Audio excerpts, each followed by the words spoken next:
Hey, it's Taylor, and in this video, I want to go over the first book that I published with the help of AI and all the things I learned along the way. Let's get into it. If you're new to the channel, I'm Taylor, the Ecom RN. I started selling physical products on Amazon FBA, as well as self-publishing books on Amazon KDP in 2023. I went on to have enough success to leave shift work and nursing behind, and I want to show you how I did it. Okay, so in this video, we're going over this book. This is the first book that I used AI to help me write. I definitely learned a lot along the way, and I definitely do want to include some disclaimers about using AI on books that you plan to publish on Amazon KDP. So please stay to the end so that you don't make any mistakes that could get your account suspended. But that said, this was a really fun project. However, by many standards, you might say that this book was actually kind of a failure. We can go over the numbers quickly, but this book really hasn't made me any profit. So in that sense, definitely not really a economic success, that's for sure. But I definitely learned a lot along the way, and I tried to steer clear of that mindset that just because a book that I published didn't do as well as I wanted, that it was just a total failure. There's always things to learn, and it's just part of the process moving forward. So let's look at this a little more closely. As you can see here, the title of this book was Kitty Koan's Zen Musings of the Dalai Lama, a collection of feline haiku poems. So this book,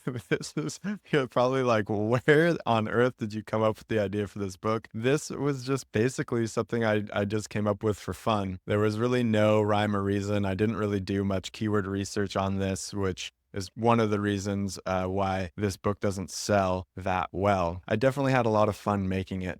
You can see I actually had this book illustrated. So on the inside, there's illustrations like this. You can see down here, there are more illustrations in my A+ content.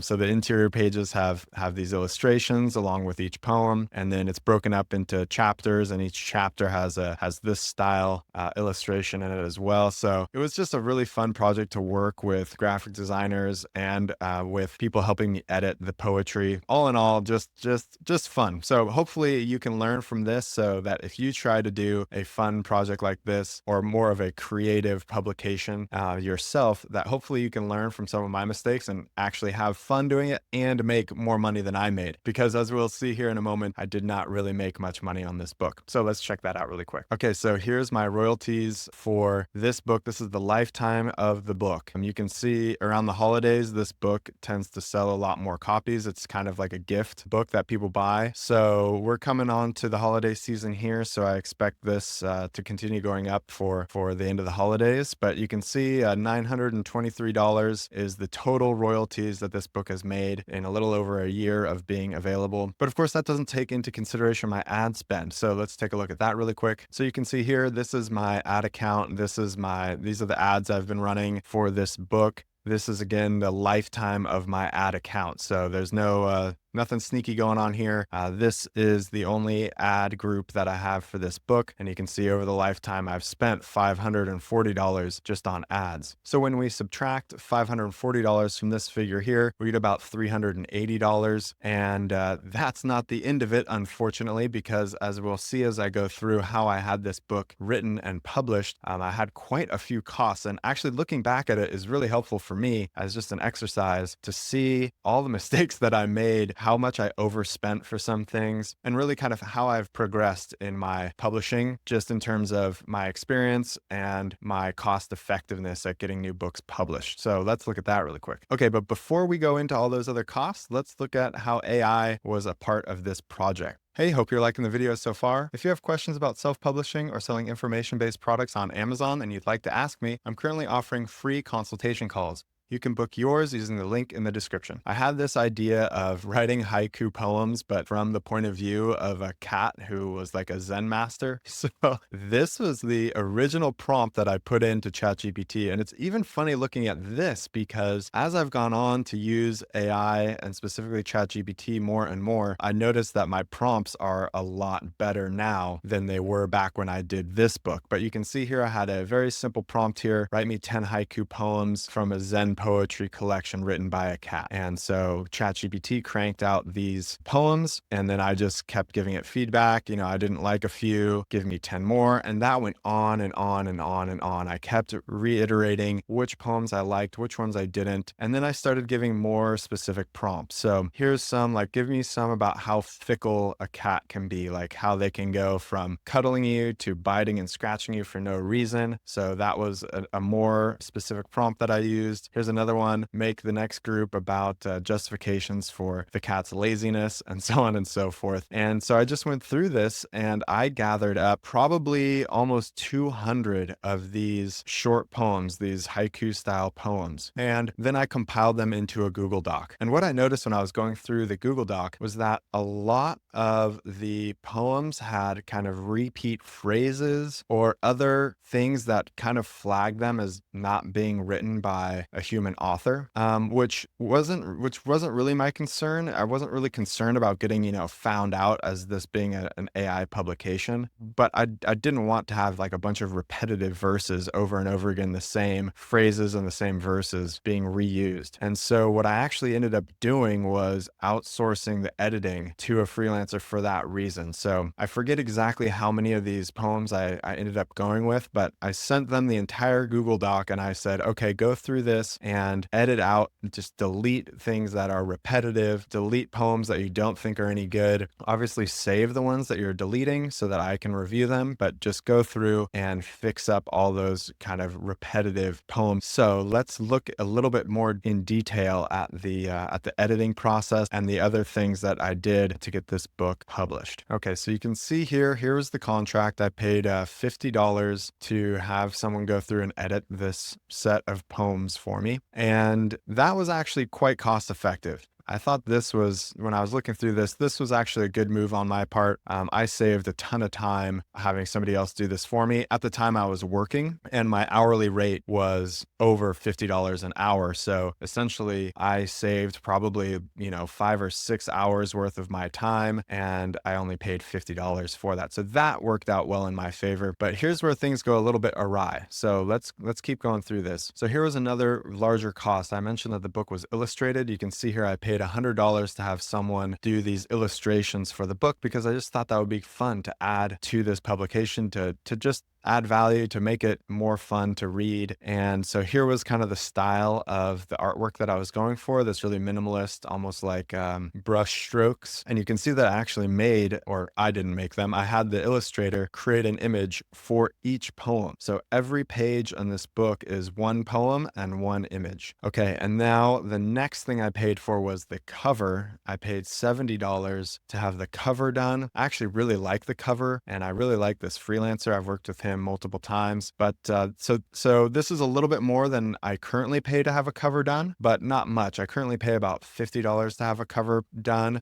So $70 is a little bit more than I pay now, but I think for the work that he did on it, it turned out really, really well. I liked that as well. That was another cost that I thought was well worth it. However, here is where things totally went off the rails, and I'm trying to think back and remember over a year ago why I did this, but essentially I paid $150 to have someone format this book for me. And looking back, I just can't fathom why I paid so much money for that. I'm guessing I just sent him the Google Doc and had him, place one poem on each page and then format the pages and the text font and everything for the final publication. So, maybe I'm not giving this guy enough credit. Maybe there was a bit more work than I'm remembering, but $150 to have something like this formatted just seems a little bit exorbitant. So I'm a little disappointed in looking back and seeing that, because essentially what that means was this book in total cost me $370 to have published. So when we go back to my royalties here, remember 923 royalties over the lifetime of the book. Then we have to subtract about $540 in ad spend. And then we have to subtract $370 in costs to get it published. And we're left with $13. So I'm in the green, $13 on this book. So That's not ideal. And so I definitely wouldn't say that this book has been an economic success, but I will make a couple caveats here. One is, as you can see, this book makes good sales each holiday season as people buy it as a gift. And I've spent nothing on this book since it was published. So it's very passive income, and there's no cost to me to have it continue to be listed on the Amazon marketplace. And so as long as it's there, it's continuing to make sales and it's continuing to generate royalties. And so even though it's been a little over a year and it's only made me $13 net profit, at least it's still up there. Going forward, I'll still be making some royalties from it. So that kind of, mitigates against it being a total loss. And then most importantly, what I want to cover quickly is using AI to publish a book, because the rules have changed. So let me pull up some of Amazon's rules and we'll go through them, and I'll talk about how they changed so that you don't make any mistakes going forward if you choose to use AI to help you publish. Okay, so here is Amazon KDP's content guidelines. This is straight from Amazon. And as we scroll down, we can see here they have a section on AI content, which includes text, images, or translations. So they have a couple categories here. There's AI generated and AI assisted. Quickly, we can see here that AI generated is anything that's a text, image, or translation that was made with an AI-based tool. And here's a key phrase: it's still considered AI generated even if you applied substantial edits afterwards. So even the book that I published, this book that we're talking about today, even though I paid someone to edit it, we went through it time and time again and really polished it, it would still be considered AI generated. If you use AI to brainstorm and generate ideas, but ultimately created the text or images yourself, they still consider that to be technically AI assisted. So the reason distinguishing between these two is important is because Amazon does not require you to inform them if something is AI assisted. However, if it's AI generated, they do require you to inform them. So that's the main change. Is when I published this book, this was before AI was really being used, and Amazon did not have this policy. So I was not required to inform them that this book was AI generated, because this book would fall under that category. ChatGPT wrote the poems and then I edited them, and that would make it AI generated. However, if you were just using AI to brainstorm, that's AI assisted, and you don't need to report that even today. And the reason I wanted to go over this quickly is just for a few reasons. First, I think people get the wrong idea when it comes to using AI to help you publish. I think a lot of people consider it to just be this kind of quick and easy route where you can just type in a simple prompt into ChatGPT and it'll just write a whole book for you. And that has definitely not been my experience. Even if you are able to craft a good prompt and really work with your AI to write something for you, there's still a substantial amount of editing that has to go into polishing that content before it can be published. So even an AI generated book is still going to take quite a bit of work on your part. So that's something that I do want to just make clear, that in my experience, just because I used AI to do something really doesn't liberate me from having to do a bunch of work, or at least outsourcing a bunch of work. So I hope that makes sense. Don't think of AI as your get rich quick scheme. It just doesn't work that way. You're going to have to edit it. You're going to have to go through it and polish it before it can be published. The second thing is, while Amazon currently allows AI generated content on its platform, as long as you disclose and tell them that it is AI generated, I am now a little bit more suspicious about using AI generated content in my publications, because I'm concerned that as AI gets more advanced and more people use it, the Amazon marketplace is just going to be flooded with very low quality AI generated work. And that will prompt Amazon to take corrective action. And they could just delete those books that either they determine or that you have told them